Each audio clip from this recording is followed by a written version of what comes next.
구약성경 이사야서 22장 24절 25절 말씀입니다. 우리 함께 한 목소리로 읽겠습니다.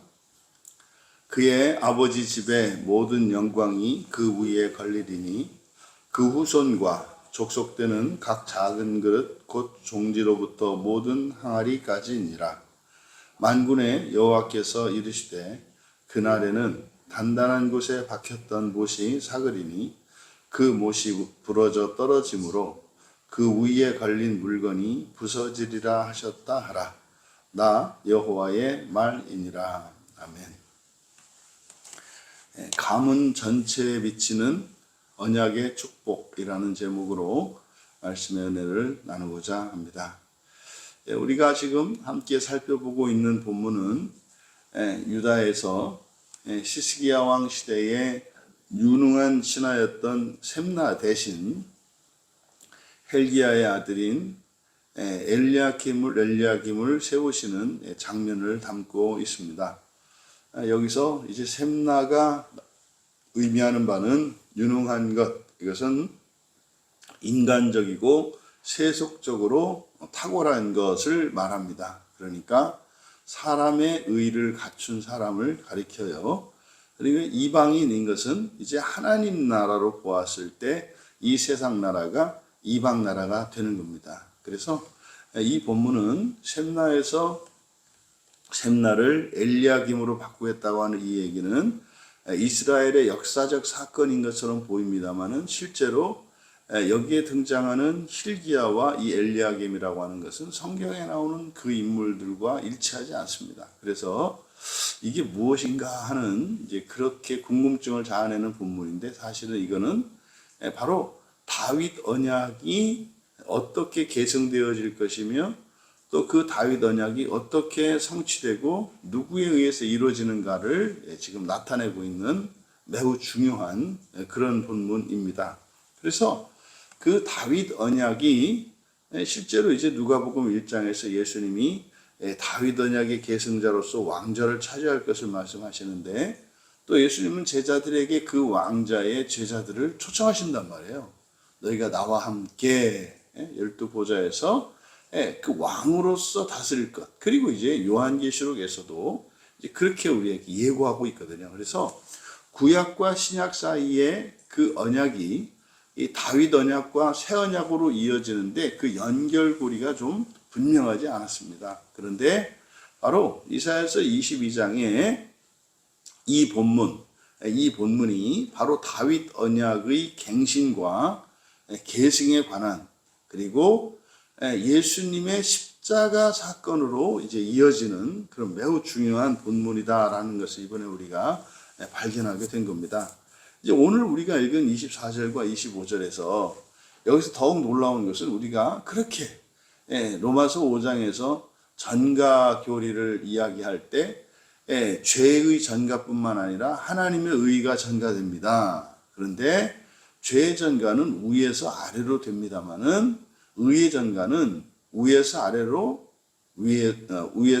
아래로뿐만 아니라 아래서 위로도 전가가 됩니다. 그래서 이 의의 전가는 죄의 전가보다 훨씬 강력해서 한 사람을 통해서 믿음에 이를 수 있는 그 오직 예수 그리스도의 믿음을 한 사람을 통해서 가문이 공유한다는 것을 이제 로마서 5장 때 말씀을 드렸는데, 그거에 대해서 또 정확하게 지지하고 있는 본문이 바로 이 본문입니다. 그래서 바로 다윗 언약에 한 사람이 참여하면 그 사람이 가문을 대표한다는 거예요.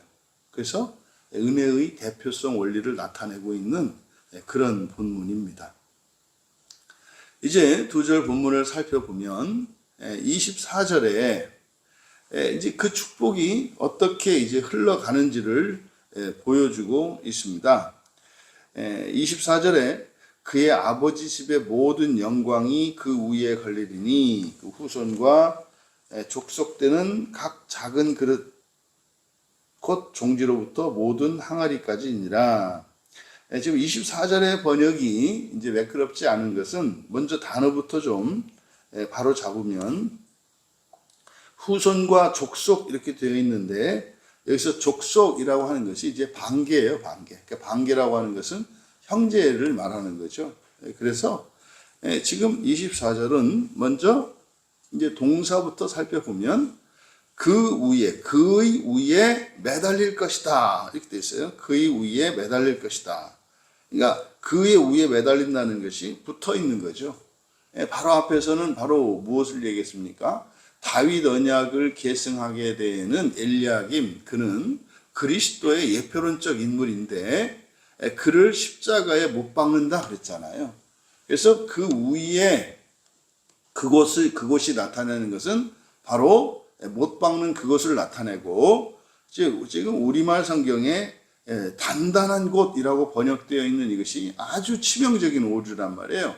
이게 단단한 곳이 아니고 믿어지는 곳 그랬습니다. 믿어지는 곳. 그러니까 믿어지는 곳에 그를 박을 것이다.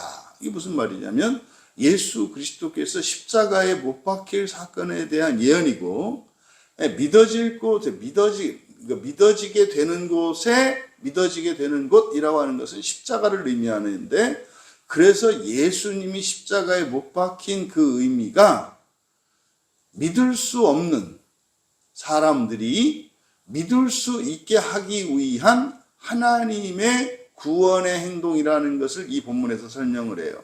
이제 예수님이 보통 십자가에 못 박힌 사건을 구약의 제사법과 연결지어서 하나님의 어린 양으로서 온 세상의 모든 죄를 대속하는 속죄 제사의 의미로 대부분 십자가의 의미를 우리가 설명하게 되는데, 지금 이사야에서는 바로 예수 그리스도께서 십자가에 못 박히는 이것을 믿음의 측면에서 말씀하신단 말이에요. 그러니까 하나님이 우리를 믿으시는데 그걸 우리가 믿을 수 없어요. 그런데 예수님이 십자가에 못 박히심으로 비로소 사람들이 믿어지게 된다는 거예요. 그래서 그 십자가를 믿게 되는 곳이라고 설명하고 있어요. 이게 지금 이 본문에서 지금 치명적인 이 오류가 바로 이 부분입니다. 그래서 지금 모든 주석가들의 해석을 보면 단단하게 못 박는다, 이게 이 부분을 가지고 이제 해석을 하니까 본문이 지금 다윗 언약이 어떻게 계승되어지는 것을 설명하는 부분인데도 읽어내지 못하는 거예요. 그래서 우선 그의 위에 매달린다라고 하는 것은 십자가에 못 박힌 여기서는 엘리야김으로 나와 있습니다만 이거는 예수 그리스도의 예표라고 그랬죠. 그러니까 그리스도와 함께 못 박힌다는 것을 의미해요. 그리스도와 함께. 그런데 그의 위에, 그러니까 그는 누굽니까? 다윗 언약을 계승하는 그리스도예요. 다윗 언약을 계승하는 그리스도 그 위에, 근데 그는 지금 어디에 있습니까? 십자가에 못 박혀 있단 말이에요. 그러니까 그에게 다 매달릴 거다. 그러면 다윗에게 약속하셨던 그 왕좌의 그 약속, 그 다윗 언약의 축복의 핵심은 왕이거든요.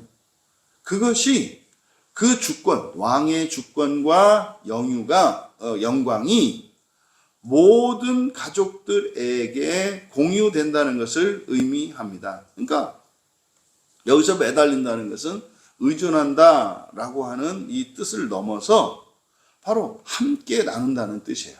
그러니까 모든 가문의 사람들이 다윗 언약에 약속된 왕권에 대한 그 축복과 영광을 그리스도로 말미암아 모든 가족이, 모든 가문의 모든 구성원이 다 누린다라는 것을 이야기합니다. 그러니까 이거를 우리들 한 사람에게 적용을 하면 하나님께서 마치 그렇게 말씀하시는 거예요. 내가 너를 예수 그리스도를 통해서 언약 안에 세우면, 예수를 믿으면 이런 뜻이죠. 예수를 믿으면, 내가 예수를 믿으면 너 하나를 통해 가문 전체를 다윗 언약의 축복 안에 들게 하신다는 거죠. 근데 더 놀라운 것은 여기서요, 너를 기준으로 위로 아래로, 이것은 이제 로마서 5장에서 전가교리를 이야기할 때 말씀을 드렸습니다마는 여기서는 한 걸음 더 나갑니다. 왜냐하면 반계가 들어가요.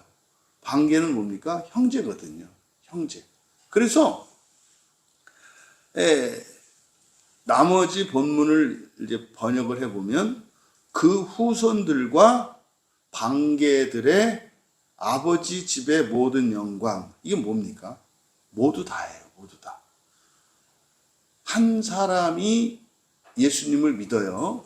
그러면 그의 조상 끝까지, 그리고 그의 형제들의 조상, 그러면은요 4촌, 8촌, 16촌 이렇게 막 나가는 거예요. 모두 다예요. 모두 다. 그러니까 이게 여러분 뭐 제가 뭐 혼자 주장하는 게 아니라 성경이 그렇게 되어 있다 이 말이에요. 그대로 직역하면 그 후손들과 반계들의 아버지 집의 모든 영광과 다음에 모든 작은 용품, 곧 그 물그릇 용품부터 모든 항아리 용품까지 이렇게 돼 있어요. 근데 지금 우리말 성경은 이 부분이 잘 나타내지 못하고 있습니다. 그러니까 주어가 둘인 거예요. 첫째는 뭡니까? 가문에 속한 모든 사람들 하나. 두 번째는 뭡니까? 모든 재산과 재물 용품까지. 그러니까 모든 가문에 속한 모든 사람과 가문에 속한 모든 용품까지 재산, 재물 모두 다. 이렇게 주어가 크게 두 가지로 나와 있어요. 그래서 이 동사가 3인칭 복수형으로 되어 있다고요. 여기에 사용된 동사가. 그러니까 이 주어는 그러니까 뒤에 있는 그릇들, 용품들, 이제 용품들이죠. 용품들. 캐리라고 하는 이 말이 이제 용품입니다. 그런데 이 용품들이라고 하는 것은 앞에 있는 사람과 구분되는 재산, 재물을 나타낸다고요.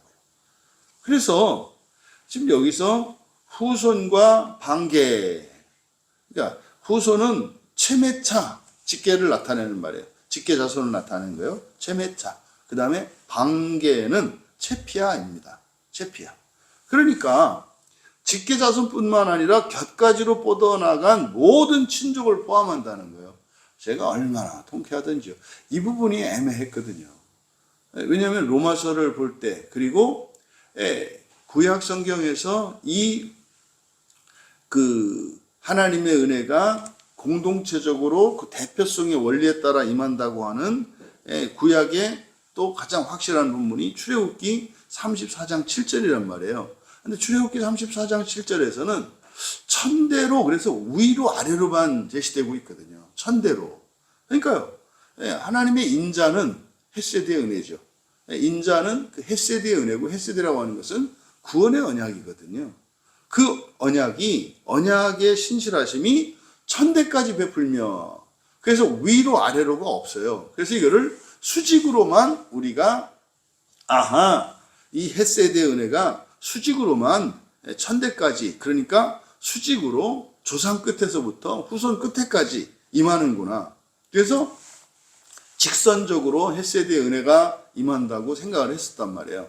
근데 그 옆에 있는 반계의 혈족은 어떻게 되나? 또 이제 혼인을 하게 되면 뭐 남녀가 만나서 부부가 되잖아요. 그럼 둘 중에 한 사람이 언약 안에 있어. 그럴 때는 어떻게 되는가? 이제 이 부분이 이제 명확하게 이해가 되지 않았는데, 여기 이사야 22장 24절에서 바로 한 사람을 통해서 바로 위로 아래로 조상과 모든 자손, 심지어는 반계로 형제들에게까지 그 언약을 계승할 수 있는 그 권리가, 그 복이 주어진다는 사실이에요. 여러분, 그러니까 그러면 한 사람만 믿으면 나머지 다 이렇게 된다는 말인가요? 아니요. 이것은 사실은 작정교리를 말하는 거예요. 그것을 누리고 안 누리고는 본인들의 선택에 달려 있습니다. 그러니까요, 종말론적으로 봤을 때 예수를 믿음으로만 구원에 이르지 않습니까? 그러니까 구원에 이르는 예수 그리스도의 그 믿음은 모든 사람들에게 주어진다는 것을 알 수 있어요. 그러니까 누누이 말씀드립니다만 우리가 마음을 쓰고 힘써서 이루어가야 하는 구원은 그 보편적으로 이루어지는 작정의 구원이 아니라 우리의 선택과 우리의 참여로 이루어지는 예정의 선택적 구원인 첫째 부활에 참여해야 한다고요. 이게 지금 굉장히 중요한 본문인 거예요.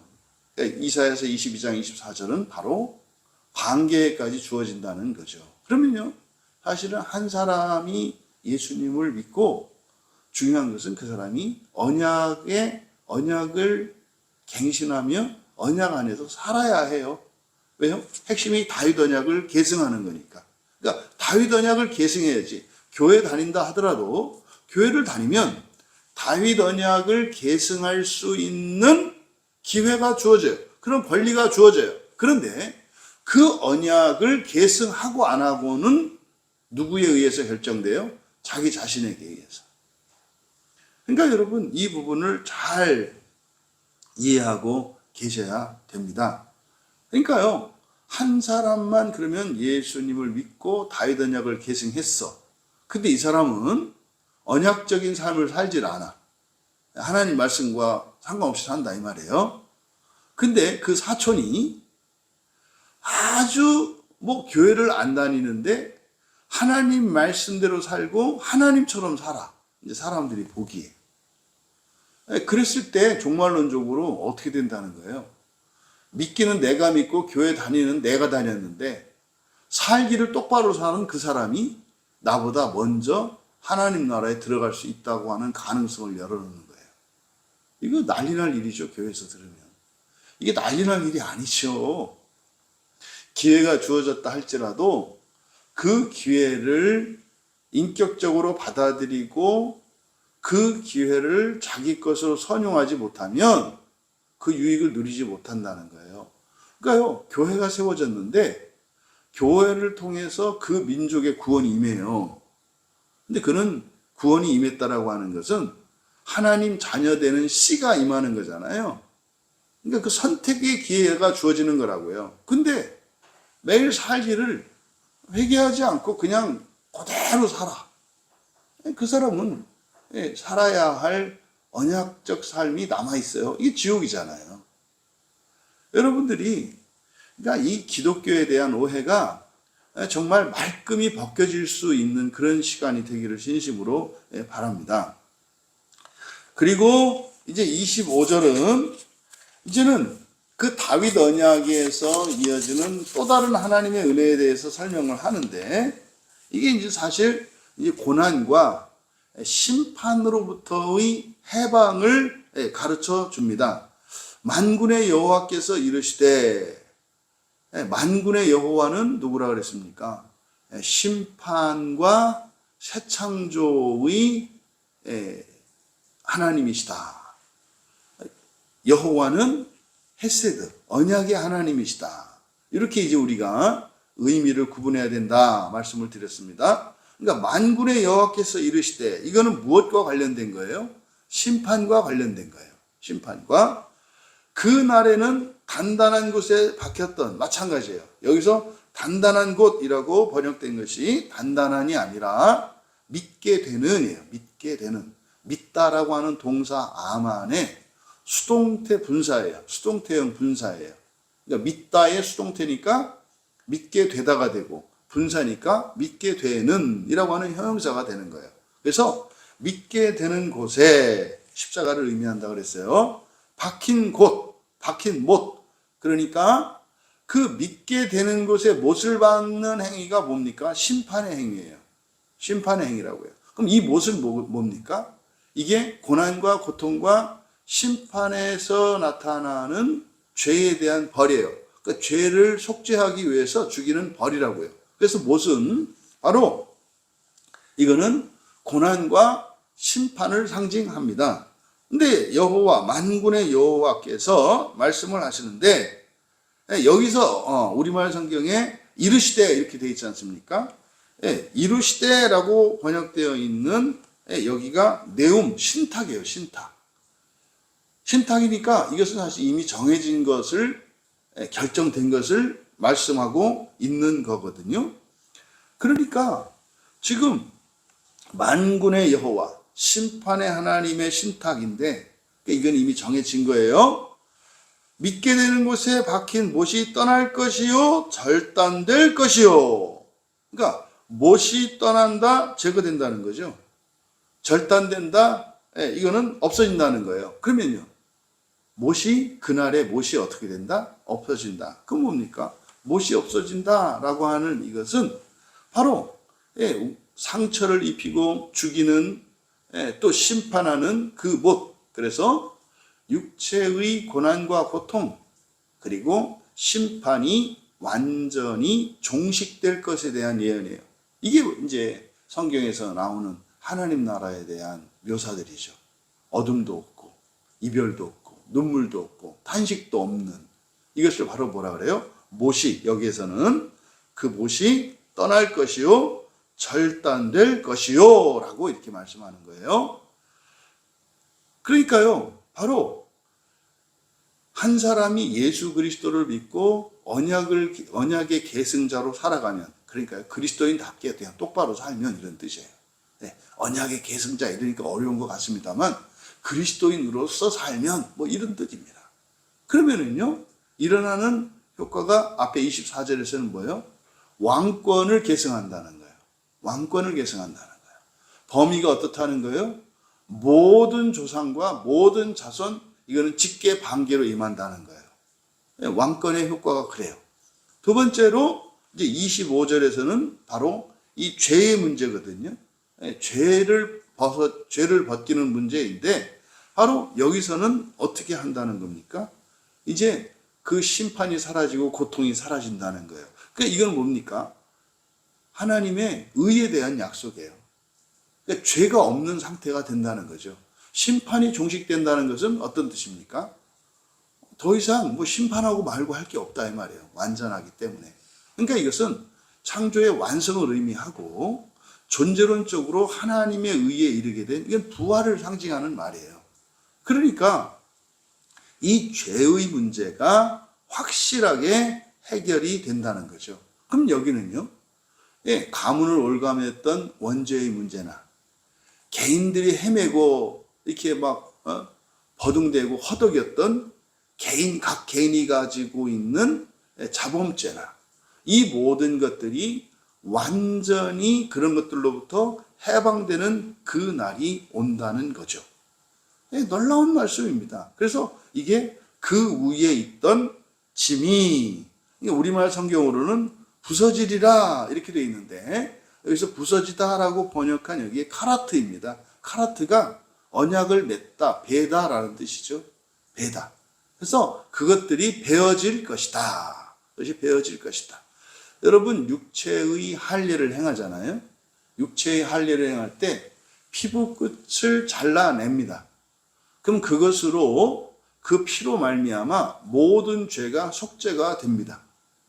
그래서 여기서 모든 짐이 베어질 것이다 라고 하는 이것은 할례 언약을 연상시키고, 십자가에서 흐르는 예수 그리스도의 그 피가 할례 때 흐르는 피처럼, 할례는 개인적으로 하는 것이 되겠습니다마는 십자가에서 예수 그리스도께서 흘리시는 피는 온 세상의 할례라고 얘기를 하는 거예요.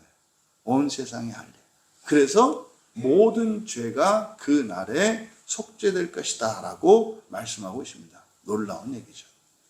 그런데 여기다가 이것의 확실한 보증, 맨 끝에 나 여호와의 말이니라 앞에 여기가 이제 이유를 나타냅니다. 그래서 왜냐하면 이렇게 돼요. 왜냐하면 여호와께서 말씀하셨기 때문이다. 그럼 이상하죠. 앞에서 만군의 여호와의 신탁 그랬어요. 근데 맨 끝에서는 여호와께서 말씀하셨기 때문이다 이렇게 얘기한다 이 말이에요. 그러니까 심판주이신 만군의 여호와의 모든 속죄와 죄인들의 의의 회복, 이것의 근거, 보증은 누구라는 거예요? 언약의 하나님, 다시 말해서 헤세드의 은혜다라고 하는 것을 나타내는 거예요. 그래서요, 이 놀라운 축복, 왕권에 대한 축복과 모든 죄로부터 해방되어져 하나님의 의에 이르게 되는 이 근거는 바로 누구라는 거예요? 여호와라는 거예요. 근데 그것이 어떻게, 누구로 말미암아 그렇게 된다는 거예요? 그리스도로 말미암아 그렇게 된다는 거예요. 그러면 그리스도로 말미암아 모든 인류에게 베풀어진 이 놀라운 그 작정의 보편의 구원이 각 개인에게 그 개인을 통해서 각 가문으로 전파된다는 사실을 가르쳐주고 있습니다. 여러분, 오늘 이사야 선지자의 이 말씀을 통해 우리가 분명하게 우리의 신앙을 자리매김할 수 있기를 바랍니다. 우리가 예수를 믿는 것과 또 예수를 믿되 똑바로 믿는 것, 이것이 얼마나 크고 놀라운 영광이며 그것이 모든 죄로부터 벗어나게 하는 하나님의 약속의 말씀인 것을 기억하시고, 여러분들이 예수를 믿되 다윗 언약을 계승해야 한다는 이 언약 계승과 갱신의 원리를 알기 바랍니다. 그러면 자연스럽게 우리의 일상생활 속에 은혜의 방편인 하나님의 말씀과 성례가 우리에게 더욱 선명하고 분명한 아주 중요하고 감사한 것으로 자리매김이 돼요. 그래서 실제로 성경에서 우리에게 약속하는 은혜의 방편은 실제로 성경과 성례거든요. 하나님의 말씀과 성례예요. 세례를 받는 목적이 뭡니까? 성찬에 참여하기 위함이에요. 그럼 왜 세례를 받고 성찬에 참여합니까? 언약을 계승하기 위함이에요. 언약을 갱신함으로써 언약 안에 있고자 함이에요. 왜 말씀을 듣습니까? 거룩한 영을 받기 위함이에요. 그래서 우리의 본성이 변화되어질 뿐만 아니라 우리의 본성이 완전에 이르기 전까지 운명적으로 저지를 수밖에 없는 모든 죄책들을 사함을 받는 게 성례라고요. 그래서 말씀과 성례는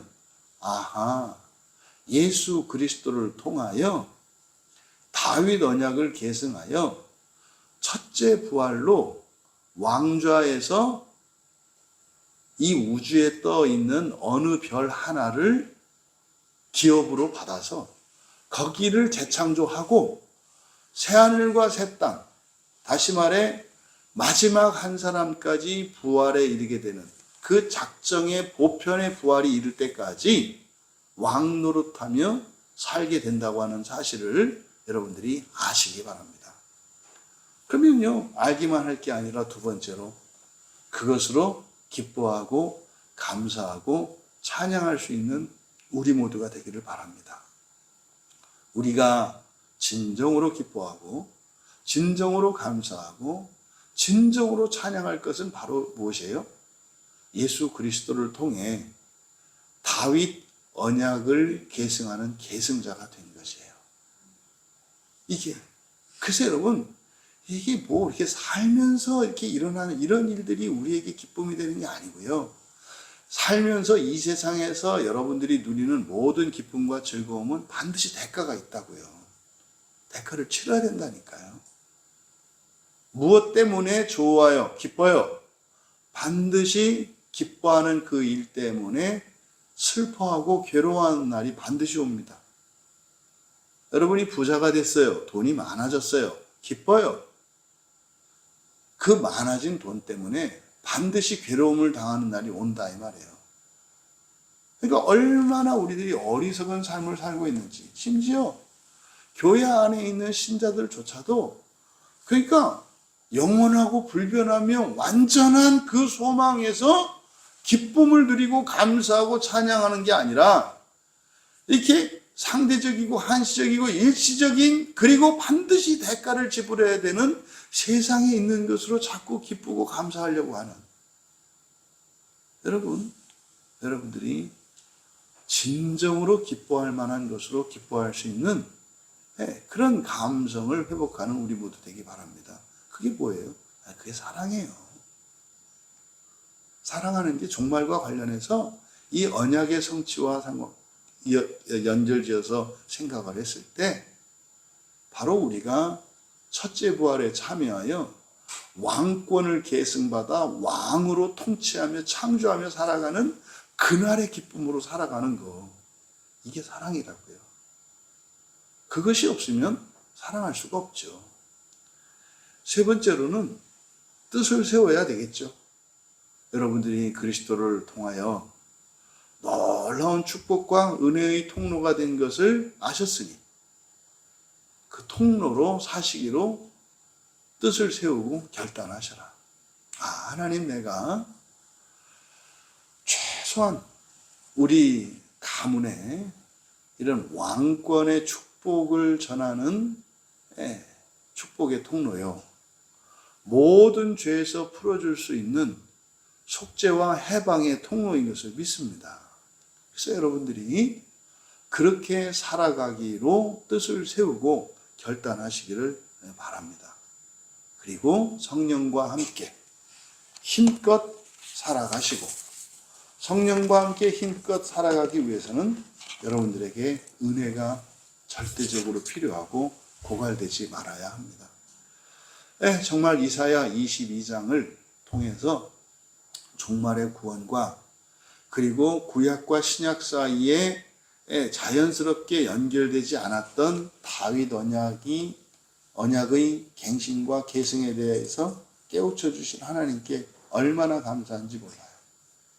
이것이 1차적으로 우리 광야교회에 속한 모든 지체들에게 그 복과 은혜가 기쁨으로 감사함으로 누려질 수 있기를 주님의 이름으로 축원합니다.